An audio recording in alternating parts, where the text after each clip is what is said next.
Hi guys, welcome back. Apple just rolled out the 7th developer betas of iOS 26 and iPadOS 26, arriving just 1 week after the 6th beta release. Developers who are registered with Apple can install the latest builds directly from the software update section in the Settings app.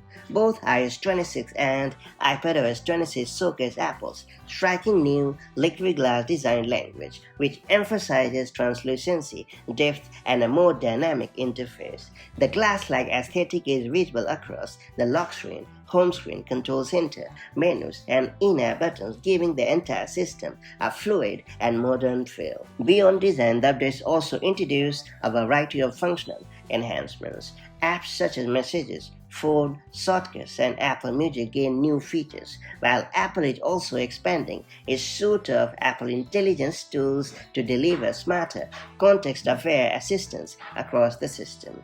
CarPlay has also been overhauled with a refreshed interface, and users can expect more customization and functionality when driving. And on the iPadOS 26 goes even further with a completely new multitasking system that supports multiple app windows, creating a workflow more aligned with Mac experience.